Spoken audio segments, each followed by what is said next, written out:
అయిపోతాయి. అందుచేత మీకోసం ఆయన ఉద్భవించారు కనుక మీరు చెబితే వింటారు ఆయన.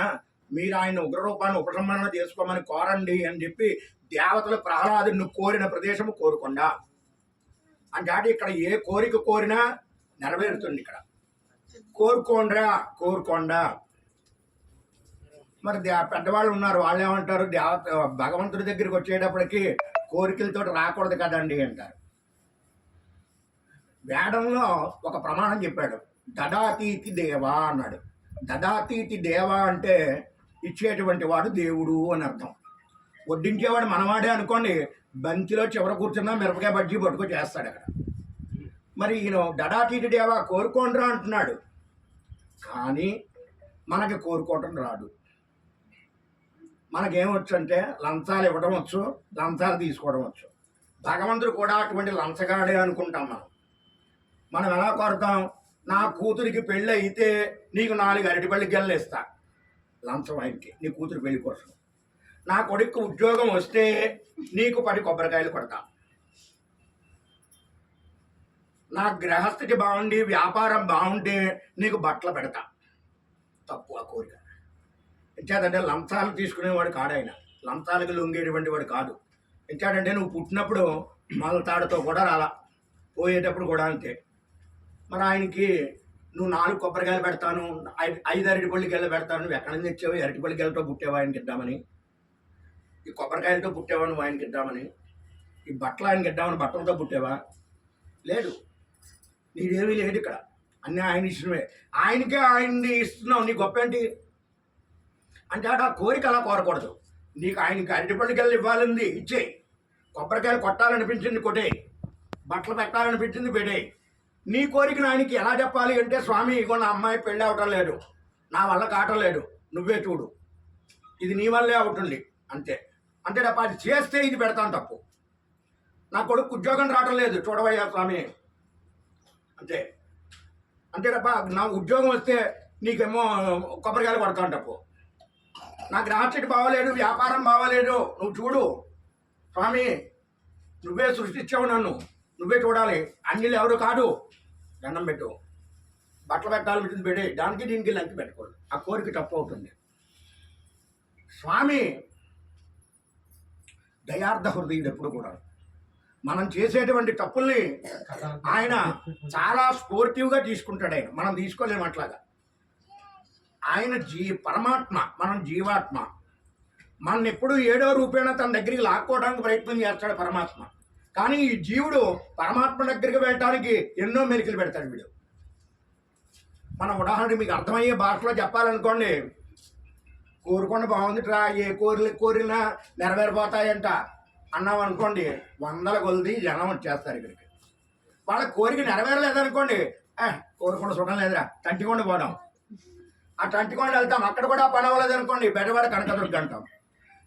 ఆవిడ వల్ల కూడా పని అవ్వలేదు అనుకోండి, అయ్యప్ప స్వామి మాలేసుకొని శబరిమల వెళ్దాంటాం, బాగుంటుందిరా, అక్కడ కోరిక నెరవేరుతుందిరా. వీడి కర్మ కొట్టి, వీడు చేసిన పాపం కొట్టి ఆ కోరిక కూడా నెరవేరలేదు అనుకోండి, లేటెస్ట్గా అప్పుడు బాగుంది షిరిడి సాయిబాబా అక్కడికి వెళ్దామంటాడు. ఆయన వల్ల కూడా పని అవ్వలేదు అనుకోండి, హలోలి అంటాడు. అంటే వీడు ఏం చేస్తాడు, దేవుడి మీద కోపం, ఆయన నెరవేర్చలేడు, ఆయన దగ్గరికి వెళ్ళకూడదు. 38 సార్లు వెళ్ళాను శబరిమల, నేను నా కోరిక నెరవేరలేదండి, మానేశానండి అంతే. ఆయన మీద కోపం.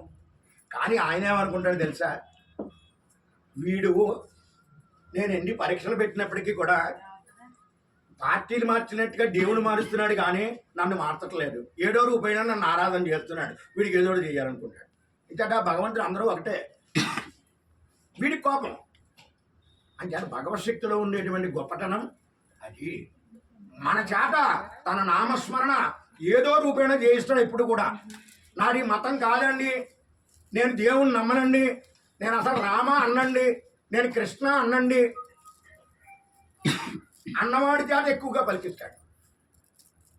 మీరు కావాలంటే చూసుకోండి, నాది మతం కాదండి, నేను రామ అన్నండి అన్నవాడే ఎక్కువ అంటాడు. రేపు పోలియో చుక్కలు వేస్తున్నట్ట రామాలయం దగ్గర అంటాడు, రామ అనేసాడు అక్కడ. ఆ రామలక్ష్మి మంచిది కాదంటే రామ అనేసాడు అక్కడ. ఆ సుబ్రహ్మణ్యం దొంగమన్నా కొడుకు నాకు డబ్బులు ఇవ్వాలంటాడు, సుబ్రహ్మణ్యం అనేసాడు అక్కడ. భగవంతుల్లో ఉండేటువంటి గొప్పతనం అది.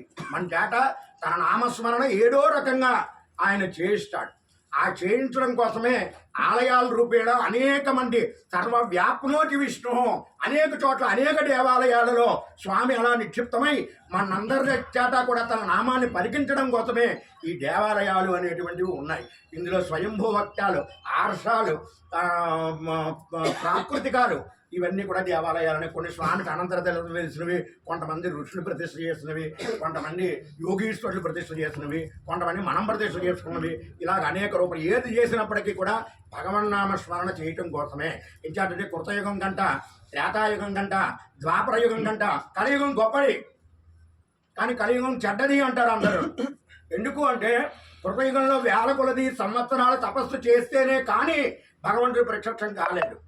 ద్వాపరయుగం అంటే, త్రేతాయుగం అంటే కలవు స్మరణాన్ముక్తి. కలియుగంలో ఆ ఇబ్బందులు లేవు, స్మరణ చెయ్యి నీకు ముక్తినిస్తానంటున్నాడు. ఏడో నీవు వ్యాపారం చేసుకో, ఉద్యోగం చేసుకో, వంట చేసుకో, ఏడో భగవన్నామ స్మరణ చేస్తూ ఉండాలి నోట్లో. దానివల్ల ముక్తి త్వరగా వస్తుంది కలియుగంలో. ఇంకేంటంటే కలియుగంలో అందరూ పాపాత్మలే, వాళ్ళకి ఏం తెలియదు. కానీ అన్నీ మనకే తెలుసు అని అనుకుంటాం అహంకారంతో.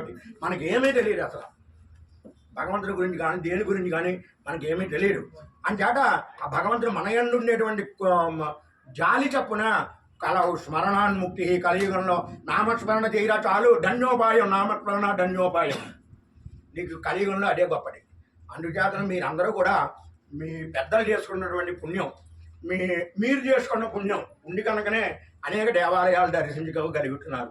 ఇది స్వామివారి ఇక్కడ 9 అంగుళాల విగ్రహంగా 12 అంగుళాల రాతి ఆలయంలో వెలసి ఉత్తరముగా చూస్తూ ఉంటారు ఇక్కడ స్వామి. ఆ స్వామి వెలిసి వెలవగానే రాత్రికి రాత్రే ఈ దేవాలయాన్ని దేవతలు నిర్మాణం చేశారు. 12 గంటల్లో దేవతలు నిర్మాణం చేశారు ఇక్కడ. అంటే దేవతలు కట్టినటువంటి గుడి. ఈవేళ వరకు కూడా తెల్లవారుజామునే స్వయంగా దేవతలే వచ్చి స్వామివారికి అర్చన చేసుకుని వెళ్తారు ఇక్కడ. అలాగే ద్వాపర యుగంలో పాండవులు కూడా దానికి వెనకాల ఉండేటువంటి కొండని పాండవులు కొండ అంటారు. అక్కడ పాండవులు గుహలు ఉన్నాయి. ఆ గుహల్లో తపస్సు చేసుకుంటూ ప్రతినిత్యం వచ్చి ఇక్కడ స్వామివారిని ఆరాధన చేసుకుంటూ వెళ్ళేవారు. కురుక్షేత్రంలో విజయాన్ని కూడా సాధించుకోగలిగారు. బౌద్ధుల పరిపాలనా సమయంలో ఆ గుహల్లో బౌద్ధారామాలు పెట్టుకున్నారు. తర్వాత కొద్ది రోజులకి ఇది కూడా డెవలప్ అవ్వాలి. ప్రస్తుతం ఇది ఏకకాలార్చనే జరుగుతుంది ఇక్కడ. 9:30 నుండి మధ్యాహ్నం 12:30 వరకు ఈ దేవాలయం అనేటువంటిది ఉంటుంది. మీకు 365 రోజుల్లో ఎప్పుడైనా 11 అయ్యేటప్పుడు కొండ మీదకి వచ్చినట్లయితే మీకు దర్శనం అవుతుంది. ఎప్పుడు కూడా 12 దాటితే దర్శనం అనేటువంటిది ఇక్కడ ఉండదు. ఒకప్పుడు తిరుపతి కూడా ఏకకాలార్చనే, శ్రీశైలం కూడా ఏకకాలార్చనే. ఇప్పుడు పగలేడో రాత్రేడో తెలియనంతగా డెవలప్ అయ్యాయి. ఇది కూడా అలా డెవలప్ అవ్వాలని కోరుకుంటున్నాం. అలా కోరుకుంటే మనకి నిత్య దర్శనం ఉండే ఏర్పాట్లు జరగచ్చు. అంటే ప్రస్తుతం నిధుల కొరత వల్ల కొన్ని ఇబ్బందులు కలుగుతున్నాయి. ఏంటంటే వేల కొలది ఎకరాలున్న పొలాలే దేవస్థానాలు నాశనం అయిపోయాయి. అవన్నీ మనకు తెలుసున్నటువంటివే. మళ్ళా పూర్వవైభవం రావాలనే మీ అందరి తరపున భగవంతుడిని ప్రార్థన చేస్తున్నాము.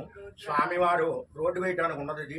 ఎందుకంటే ఇక్కడ పైన కూడా జాగా ఏమి ఉండదు పార్కింగ్ చేయడానికి. అది ఒకటి కోరుగా ఉంటుంది. అందుకే దీనికి కోనగిరి అనేటువంటి పేరు ఉంది.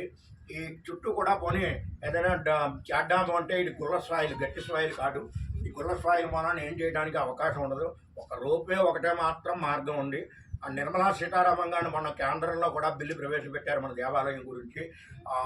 పాండవుల కొండను కూడా పర్యాటక కేంద్రంగా చేస్తూ దాని మించి కొండ మీద ఒక రోప్వే వేస్తామని చెప్పారు.